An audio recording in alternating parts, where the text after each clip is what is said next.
মোটোরোলার mobile মানে আমরা জানি অল্প বাজেটের মধ্যে ভরপুর ফিচার স্পেসিফিকেশনাল মোবাইল আমরা কিন্তু পাবো। মানে এই ফোনগুলো কিন্তু সবসময় কম দাম হয়, কিন্তু মোটোরোলা নিজের ব্র্যান্ড ভ্যালু যেমন বজায় রেখেছে তার পাশাপাশি ফিচার স্পেসিফিকেশনের দিকেও কিন্তু সেরকম একটা কঞ্জুসি করে না।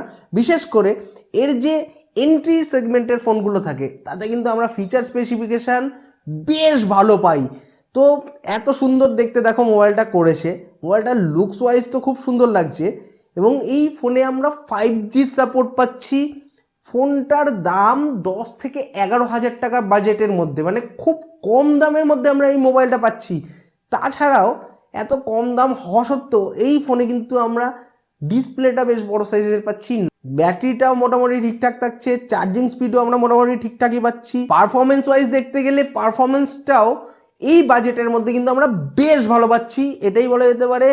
তো এই ফোনে কিন্তু আমরা যথেষ্ট ভালো ভালো ফিচার স্পেসিফিকেশানই পাচ্ছি। তো এই মোবাইলে আমরা কি কি ফিচার স্পেসিফিকেশান পাচ্ছি, ফোনটার দাম কত, ফোনটা কেমন হবে তোমাদের জন্য, সেই সমস্ত ব্যাপারে বিস্তারিত জানতে হলে ভিডিওটা শেষ পর্যন্ত দেখো, অনেক কিছুই জানতে পারবে তোমরা এই মোবাইলের ব্যাপারে। তো শুরু করা যাক আজকের ভিডিও।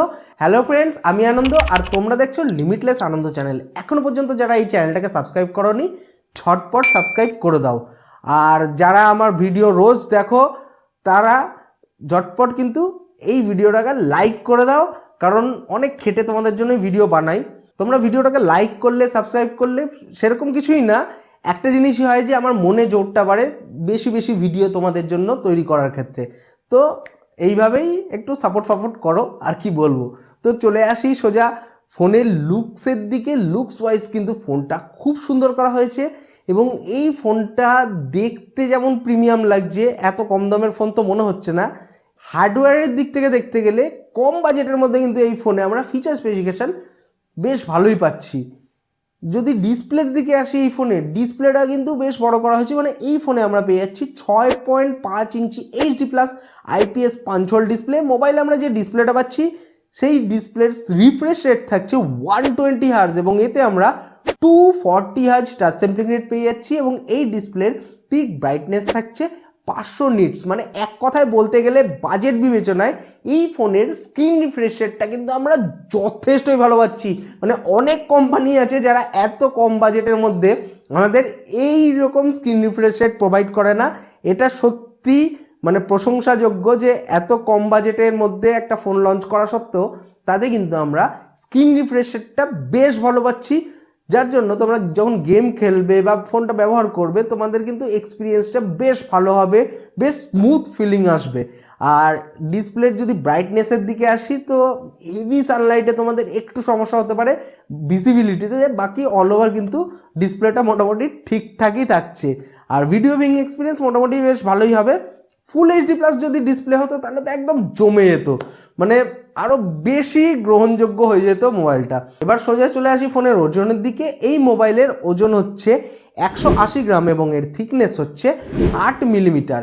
এই ফোনে আমরা একদম লেটেস্ট অ্যান্ড্রয়েড ভার্সন অ্যান্ড্রয়েড 14 পাচ্ছি স্টক অ্যান্ড্রয়েডের সাথে। মানে এক কথায় বলতে গেলে এই ফোনের ইউজার এক্সপিরিয়েন্স কিন্তু যথেষ্টই ভালো হবে। মানে সেরকম কোনো তোমরা ব্লটওয়্যার, অ্যাডওয়্যার, ম্যালওয়্যার এসব কিছু পাবে না। মানে তোমরা একদম নিট অ্যান্ড ক্লিন UI পাবে, যার জন্য কিন্তু ইউজার এক্সপিরিয়েন্স যথেষ্টই ভালো থাকছে এই মোবাইলে। এই ফোনে আমরা পেয়ে যাচ্ছি IP52 স্প্ল্যাশ প্রুফ ডিজাইন। ফোনের ব্যাক প্যানেলের দিকে যদি আসি, ফোনের ব্যাক প্যানেলটা দেখতে তো বেশ সুন্দর করা হয়েছে এবং এটাই আমরা দু ধরনের ডিজাইন পাচ্ছি, মানে দু ধরনের ভেরিয়েন্ট থাকছে। একটাই আমরা ভেগান লেদার ডিজাইন পেয়ে যাচ্ছি, আরেকটাই আমরা 3D PMMA ব্যাক সাইড পাচ্ছি। আমার পার্সোনালি এখানে ভেগান লেদারের ডিজাইনটা বেশি ভালো লাগছে। মোবাইলটা আপাতত 3টে কালার ভেরিয়েশনে লঞ্চ করেছে, আইস ব্লু, চারকোল ব্ল্যাক এবং ওশান গ্রিন বলে যে কালারটা আছে, এই কালারে কিন্তু আমরা ভেগান লেদারের ডিজাইনটা পাচ্ছি। আর এই কালারটাই কিন্তু আমার বেশি ভালো লাগছে। তোমাদের কোন কালারটা বেশি ভালো লাগছে অতি অবশ্যই আমাকে কমেন্ট করে জানিও। চলে আসি এবার সোজা এই ফোনের ব্যাটারির দিকে। এই মোবাইলে আমরা পেয়ে যাচ্ছি 5000 mAh jumbo battery 18 watt fast charging সাপোর্টের সাথে। মোবাইলে আমরা যে চার্জিং কানেক্টর পাচ্ছি সেটা USB Type-C, তার পাশাপাশি আমরা এই ফোনে 3.5mm হেডফোন পোর্ট পেয়ে যাচ্ছি এবং এই মোবাইলের বক্সে আমরা 20 ওয়াট চার্জার ফ্রি পাচ্ছি। এখনকার দিনে বেশিরভাগ কোম্পানি আমাদের চার্জারই প্রোভাইড করে না, সেখানে এত কম দামে ফোনটা লঞ্চ হওয়া সত্ত্বেও এই ফোনে আমরা 3.5mm হেডফোন পোর্ট পাচ্ছি, টাইপ সি চার্জিং পোর্ট থাকছে, এইগুলো তো নর্মাল ব্যাপার হয়ে গেছে, কিন্তু চার্জারটাও ফ্রি পাচ্ছি। আর চার্জিং স্পিডটা বাজেট বিবেচনায় ঠিকঠাকই আছে, এটাই বলা যেতে পারে। তোমরা এর থেকে কম বাজেটে যদি মানে এর থেকে বেশি চার্জিং স্পিড চাও, ব্যাটারি একটু বেশি বড় চাও এবং মোটোরোলার ফোন খোঁজো, তাহলে তোমরা মোটোরোলা মোটো G24 পাওয়ার মোবাইলের দিকেও যেতে পারো। ওই ফোনটা নিয়েও কিন্তু আমি ভিডিও বানিয়েছি, ভিডিওটা দেখতে হলে চ্যানেলে ভিজিট করতে ভুলো না, বা এই ভিডিও ডেসক্রিপশানে ওই ভিডিওর লিঙ্ক পেয়ে যাবে তোমরা। এই ভিডিওটার পরে ওই ভিডিওটা চাইলে দেখে নিতে পারো। ওটার ব্যাটারি কিন্তু এর থেকে বড় থাকছে, চার্জিং স্পিডও এর থেকে বেশি থাকছে, কিন্তু দাম এই ফোনের থেকেও কম থাকছে।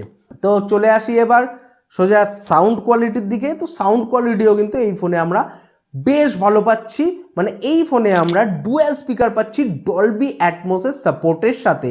চলে আসি এবার ফোনের সিকিউরিটির দিকে। সিকিউরিটির দিক থেকে দেখতে গেলে এই মোবাইলে আমরা পেয়ে যাচ্ছি সাইড মাউন্টেড ফিঙ্গারপ্রিন্ট সেন্সার এবং ফেস আনলকের ফেসিলিটি। এবার আমরা সোজা চলে আসি এই ফোনের ক্যামেরার দিকে, জেনে নিই এই মোবাইলে আমরা ক্যামেরা কি পাচ্ছি। তো এই মোবাইলের রেয়ার সাইডে আমরা পেয়ে যাচ্ছি 50 মেগাপিক্সেলের ডুয়েল ক্যামেরা। প্রাইমারি যে লেন্সটা থাকছে সেটা 50 মেগাপিক্সেলের, যার অ্যাপারচার হচ্ছে f1.8। এরপরে আমরা একটা ইউজলেস 2 মেগাপিক্সেলের ম্যাক্রো লেন্স পাচ্ছি এবং এই ফোনের ফ্রন্টে আমরা পেয়ে যাচ্ছি 16 মেগাপিক্সেলের সেলফি ক্যামেরা, যার অ্যাপারচার হচ্ছে f2.4। এই ফোনের ফ্রন্ট ক্যামেরা এবং রেয়ার ক্যামেরা দুটোর মাধ্যমেই আমরা ফুল এইচডিতে ভিডিও শ্যুট করতে পারবো 30 ফ্রেম পার সেকেন্ডে। তো এক কথায় বলতে গেলে বাজেট বিবেচনায় মোটামুটি আমরা এই ফোনে ঠিকঠাক ক্যামেরা পাচ্ছি, এটাই বলা যেতে পারে। সেলফি ক্যামেরাটা কিন্তু যথেষ্টই ভালো থাকছে এই বাজেটের দিক থেকে দেখতে গেলে। তোমরা যখন ডে লাইটে কোনো ছবি বা ভিডিও তুলবে কোয়ালিটি কিন্তু যথেষ্টই ভালো পাবে, এবং যখন লাইটটা একটু কম থাকবে তখন সেই হিসাবে তোমাদের একটু স্ট্রাগল হতে পারে। বাকি বাজেট বিবেচনায় এই ফোনের ক্যামেরার কোয়ালিটিটা কিন্তু আমরা ঠিকঠাকই পাচ্ছি, এটাই বলা যেতে পারে। এবার সোজা চলে আসি এই ফোনের কানেক্টিভিটির দিকে। কানেক্টিভিটির দিক থেকে দেখতে গেলে এই মোবাইলে আমরা পেয়ে যাচ্ছি 5G, wifi 5 dual band, Bluetooth 5.1 এবং ডুয়েল 4G ভোল্টি। এবার আমরা জেনে নিই এই ফোনের পারফরমেন্স কেমন, মানে এতে আমরা প্রসেসর কি পাচ্ছি। তো এই মোবাইলে আমরা পেয়ে যাচ্ছি কোয়ালকম স্ন্যাপড্রাগন 695 প্রসেসর। এটা একটা 6nm অক্টাকোর প্রসেসর, যার ম্যাক্সিমাম ক্লক স্পিড হচ্ছে 2.2 গিগাহার্টজ এবং এতে আমরা অ্যাড্রিনো 619 জিপিইউ পাচ্ছি। তো এক কথায় বলতে গেলে বাজেট বিবেচনা এই মোবাইলের পারফরমেন্স কিন্তু আমরা বেশ ভালো পাচ্ছি, এটাই বলা যেতে পারে। মোটামুটি তোমরা বেশ ভালো গেম খেলতে পারবে, মাল্টিটাস্কিং করতে পারবে, অল ওভার এই মোবাইলের পারফরমেন্স তোমরা ঠিকঠাকই পাবে।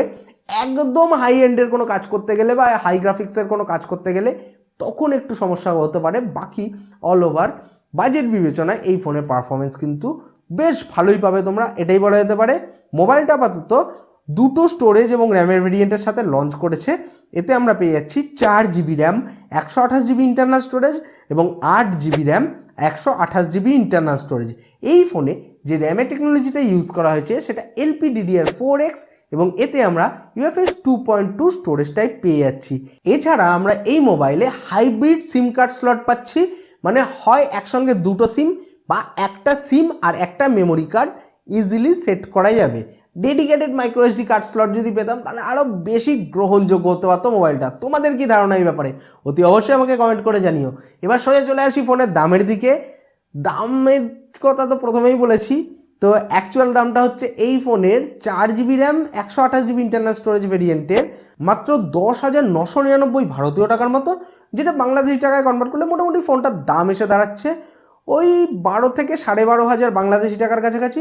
এবং এই ফোনের 8GB RAM 128GB internal storage ভেরিয়েন্টের ভারতের বাজারে অফিসিয়াল বাজার মূল্য হচ্ছে 11,999 ভারতীয় টাকার মতো, যেটা বাংলাদেশি টাকায় কনভার্ট করলে ওই ফোনটার দাম মোটামুটি এসে দাঁড়াচ্ছে ওই 13,500 থেকে 14,000 বাংলাদেশি টাকার কাছাকাছি।